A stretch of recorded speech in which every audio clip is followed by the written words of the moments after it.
दो बहनों की कहानी। एक था राजा और उसकी एक थी रानी। दोनों अपने महल में प्रसन्नतापूर्वक और सुख से अपना जीवन व्यतीत कर रहे थे। उनके घर दो पुत्रियों ने जन्म लिया। दोनों अपनी पुत्रियों को बहुत प्यार किया करते थे। एक दिन रानी ने देखा कि एक चिड़े की चिड़िया मर गई है और चिड़िया के बच्चे भूख से तड़पने लगे हैं। कुछ दिनों बाद वह चिड़ा अपने घर पर एक और चिड़िया ले आया। उस चिड़िया ने पहली चिड़िया के बच्चों को झाड़ियों में फेंक दिया, जिस कारण उन्हें काफ़ी तीखे जख्म हो गए, जिनसे एक दिन उनकी मृत्यु हो गई। यह देखकर रानी के हृदय में यह विचार आया कि भगवान न करे मेरे मरने के बाद कभी मेरे बच्चों का भी ऐसा ही हाल ना हो जाए। रानी को अब इसी बात की बड़ी चिंता रहने लगी। एक दिन उसने राजा से कहा, देखिए, आज आप मुझे यह वचन दीजिए कि यदि कभी मेरी मृत्यु हो जाती है तो आप दूसरा विवाह कभी नहीं करेंगे। राजा ने कहा, अच्छा, मैं दूसरा विवाह कभी नहीं करूँगा। इस बात का मैं तुम्हें वचन देता हूँ। कुछ दिनों बाद रानी की मृत्यु हो जाती है और राजा अपनी प्रजा के कहने पर दूसरा विवाह कर लेता है। कुछ समय पश्चात उस नई रानी ने एक अंधी लड़की को जन्म दिया। वह रानी अपनी उस अंधी लड़की को बहुत प्यार करती थी। अब नई रानी पहली रानी की बेटियों को बहुत दुख देने लगी। इसके विपरीत नई रानी अपनी कोख जाई अंधी लड़की को हमेशा अपने साथ रखती और उसे सदैव विभिन्न प्रकार के व्यंजन खिलाती थी। नई रानी अपनी सौतेली बेटियों को राजा की गाय चराने के लिए भेज देती। अपनी लड़की के हाथ उन दोनों बहनों के लिए गेहूं का चोकर लगाकर गोबर की रोटी भेज देती। लड़कियां चोकर उतारकर रोटियां फेंक देती और चोकर खा लिया करती।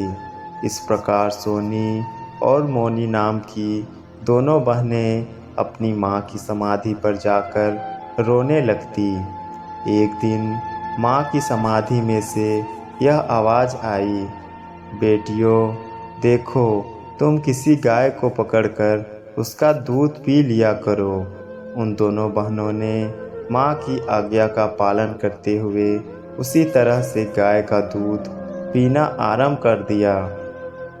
जब रानी को इस बात का कहीं से पता चला कि ये लड़कियाँ तो चोरी चोरी गाय का दूध पी पी कर पहले से भी अधिक सेहतमंद हो गई है, तो रानी ने उस गाय को ही कहीं दूर भेज दिया।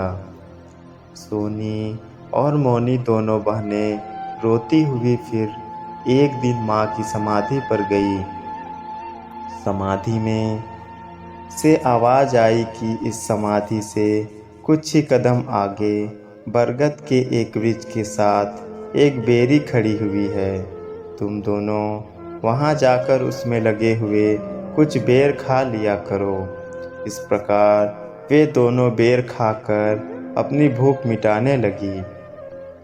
एक दिन जब सौतेली माँ ने देखा कि यह दोनों बेटियां तो बेर खाकर सेहतमंद होती जा रही है, तो रानी ने राजा से कहकर वह बेरी ही कटवा दी। रानी ने राजा से यह भी कहा कि मैं तभी जीवित रहूँगी यदि आप इन दोनों लड़कियों को जाकर यहाँ से कहीं दूर छोड़ आओ। राजा ने रानी की बात मान ली और वह सोनी और मोनी से कहने लगा, चलो, मैं तुम्हें तुम्हारे ननिहाल छोड़ आता हूँ। दोनों लड़कियाँ अपने पिता की बात मान गई और उसके साथ चल पड़ी। राजा उन दोनों को लेकर जंगल की ओर चल पड़ा। बहुत दूर जाकर राजा उनसे कहने लगा कि मैं दीर्घ शंका से निवृत्त होकर अभी आता हूँ। तब तक तुम धीरे धीरे इसी मार्ग पर आगे चलती रहो। लड़कियों को आगे चलने के लिए कहकर राजा एक कुएं के ऊपर दुपट्टा लटकाकर चला गया। दोनों लड़कियां बहुत देर तक व्यर्थ ही अपने पिता की प्रतीक्षा करती रही, परंतु राजा न आया। अब वे अपने पिता को खोजने लग गई। एक स्थान पर दुपट्टा लटका हुआ देखकर उन्होंने सोचा कि हो ना हो यहीं पर हमारे पिताजी हैं। परंतु जब उन्होंने दुपट्टा उठाया तो देखा कि राजा वहाँ पर नहीं था। वे दोनों रोती हुई जंगल में एक बंदरिया के घर चली गई। उस बंदरिया के पास कुछ भैंसें थी। उस बंदरिया ने सोचा कि ये लड़कियां तो मुझसे मेरी भैंसें छीनने के लिए ही आई लगती है। यही सोचकर उस बंदरिया ने उन दोनों लड़कियों से झगड़ा कर लिया। लड़कियां ताकतवर थी, इसीलिए उन्होंने बंदरिया को मार भगाया और उसकी भैंसों को स्वयं संभाल लिया। इस प्रकार ये दोनों बहनें आपस में मिलजुल कर अपना गुजारा करने लगी। यदि छोटी बहन मोनी भैंसें चराने के लिए ले जाती थी तो बड़ी बहन सोनी उसके पीछे घर संभालती थी। एक दिन किसी देश का राजकुमार शिकार खेलते हुए उस जंगल में आया और उसकी भेंट सोनी से हुई। राजकुमार ने सोनी से पूछा कि क्या तुम मुझसे विवाह करोगी? सोनी ने कहा कि मेरी बहन मोनी भैंस चराने के लिए गई है। मेरे जाने के बाद यहाँ वह बिल्कुल अकेले ही रह जाएगी। इस पर राजकुमार ने सोनी से कहा कि तुम अपने पीछे सरसों बिखेरती चलो, वह अपने आप राह देखती हुई तुम्हारे पीछे आ जाएगी। इस प्रकार राजकुमार ने सोनी को अपनी रानी बना लिया। उधर मोनी सरसों के पीछे पीछे आने लगी तो मार्ग में राजकुमार के दूतों ने उसे उठाकर किसी जंगल में बांध दिया। मोनी एक ओर भूख प्यास से व्याकुल थी और दूसरी ओर उसे अपनी बहन की चिंता सता रही थी।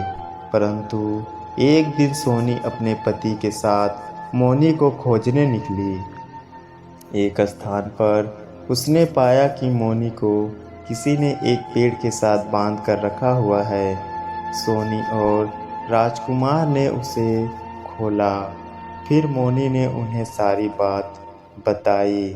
राजा ने अपने दूतों को कठोर दंड दिया और सोनी के कहने पर राजकुमार ने मोनी से भी विवाह कर लिया। अब मोनी भी राजकुमार की रानी बन गई। अब दोनों बहनें सुख शांति पूर्वक रहने लगी। तो दोस्तों, ये थी आज की कहानी। आपको कैसी लगी कमेंट में बताएं। तो मिलते हैं इसी तरह के नेक्स्ट वीडियो में। तब तक के लिए सभी को धन्यवाद।